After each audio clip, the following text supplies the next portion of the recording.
Hello my YouTube family, मैं हूँ आपकी होस्ट और आप हो मेरे दोस्त, मेरे वाईटी फैमिली।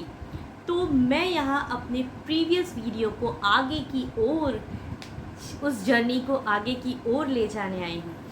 तो एक्चुअली मैं ज़्यादा फर्दर डिले नहीं करूँगी। अगर आपको मेरा पहले का वीडियो सब्सक्राइब नहीं किया है, पहले का वीडियो को देख कर लाइक शेयर नहीं किया है, तो जाके जल्दी से करें। और इस वीडियो को ज़्यादा डिले ना करते हुए मैं स्टार्ट करती हूँ।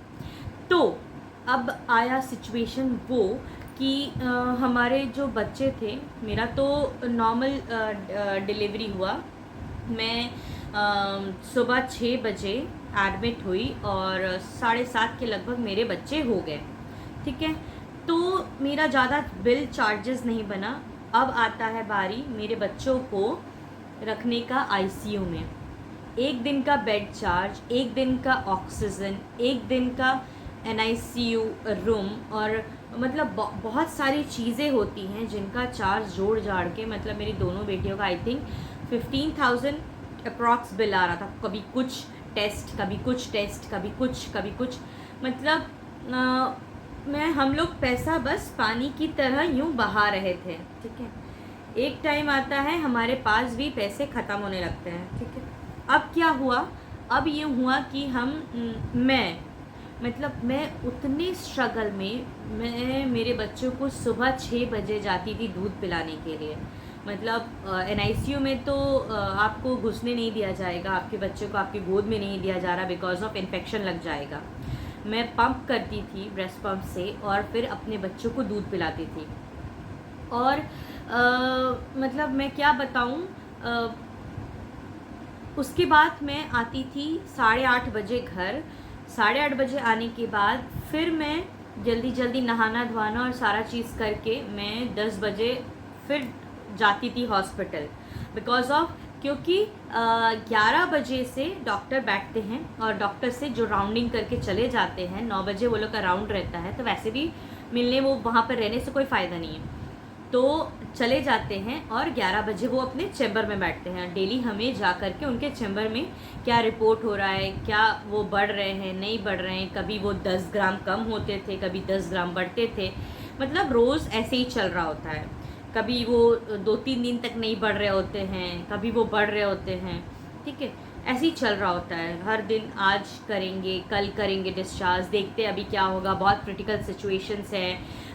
14 डेज़ का ये जो सुई इंजेक्शन लग रहा है, ये 14 डेज़ का डोज है, इसको कंप्लीट करना पड़ेगा, नहीं तो नेक्स्ट बार भी वो हमने सांस रोकने की प्रक्रिया कर सकते हैं, ब्ला ब्ला ब्ला। हमें बहुत सारी चीज़ें बताई जा रही थी जो कि मेडिकल टर्म में हो सकता है ये सही हो, लेकिन हमारे टर्म में ये सही है या नहीं है वो तो हम ना डिसाइड करेंगे, बिकॉज हमारे पास पैसा नहीं हो रहा था। हम क्या करें? ठीक है, हमें तो वो मेडिकल टर्म समझ में नहीं आ रहा था, बट मैं कभी भी कोशिश करना जारी रखती हूँ और मैं हिम्मत नहीं हारती हूँ। मैं एक टाइम पे ऐसा होता है कि मैं बन्ना गुप्ता जो हमारे स्वास्थ्य मंत्री हैं, मैं उनसे जाके मिलती हूँ। और हमारे जो बन्ना गुप्ता हैं, मैं उनसे जाके मिलती हूँ।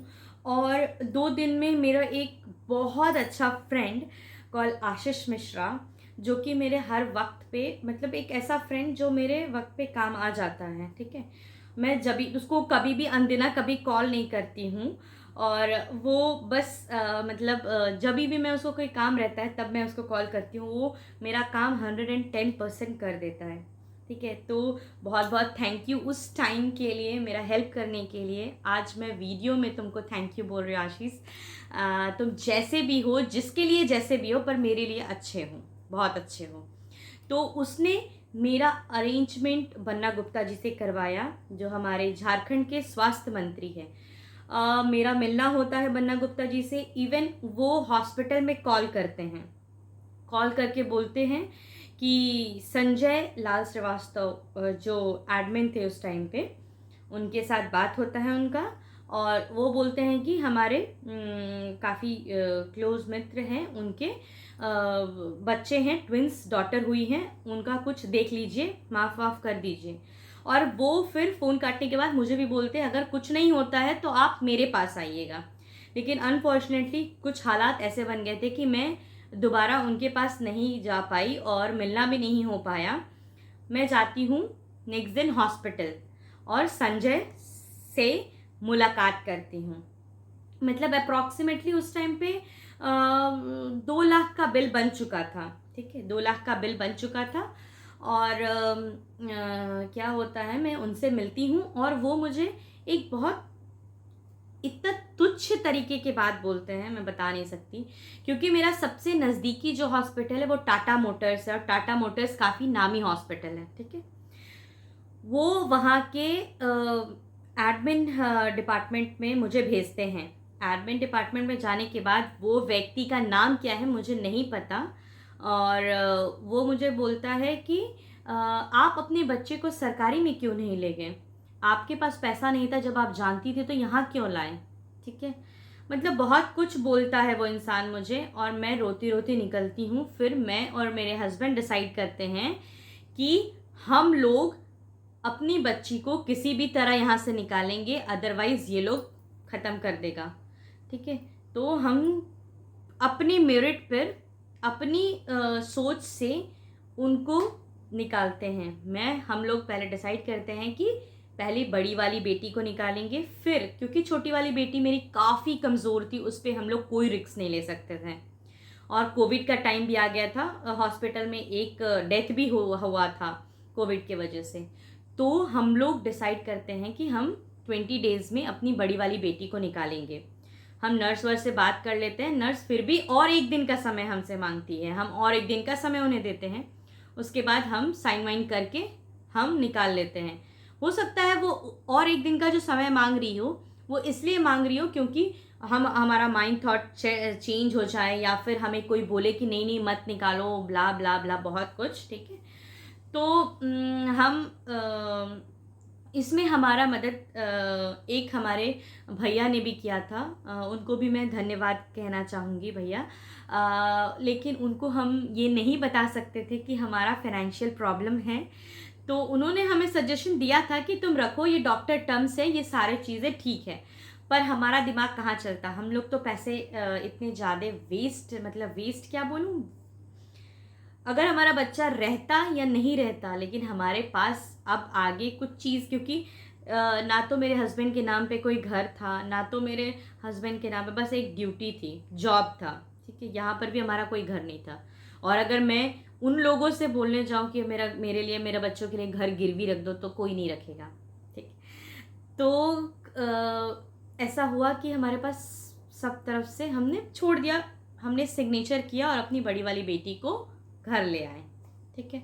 अब हमने उसको तेल मालिश किया, हमने उसको बहुत जतन से पाला। एक टाइम पे तो ऐसा हुआ था कि मैंने उसको दूध पिलाया और उसको इतनी वॉमिटिंग हुई, उसका सांस भी रुकने लगा था।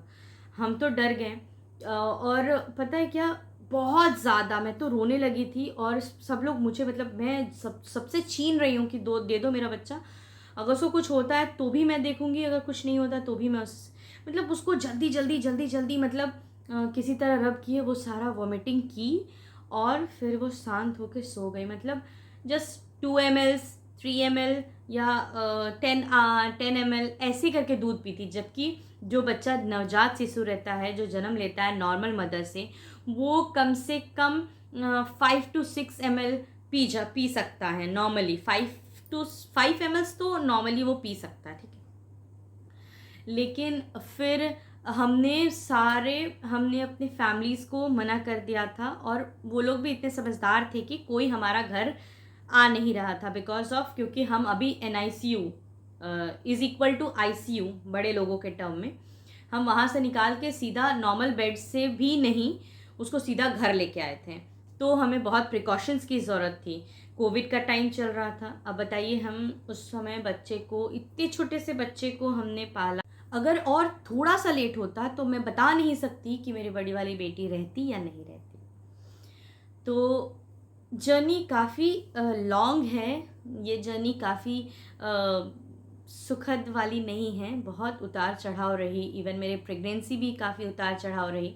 मैं हर एक स्टेप, हर एक जर्नी आपके साथ शेयर करूँगी। अब मैं आ चुकी हूँ मेरे अंदर कॉन्फिडेंट आ गया है, धीरे धीरे आ रहा है कि मैं आपके साथ शेयर करूँ अपनी जर्नी सारी, और मैं धीरे धीरे करूँगी भी। बिकॉज़ वो होता है ना कि जब आप किसी फेज़ से गुज़र रहे होते हो तब आपको बहुत ज़्यादा ज़रूरत होती है सपोर्ट की। तो बस मैं, आप समझ जाइए कि मैं कुछ फेज़ से गुज़र रही हूँ और मुझे बहुत ज़्यादा सपोर्ट है आप लोगों का। तो प्लीज़ अपना सपोर्ट बनाए रखें और मेरी ये स्टोरी, ये जर्नी में मेरा सपोर्ट दें। धन्यवाद। तब तक के लिए नमस्ते, bye bye my YouTube family.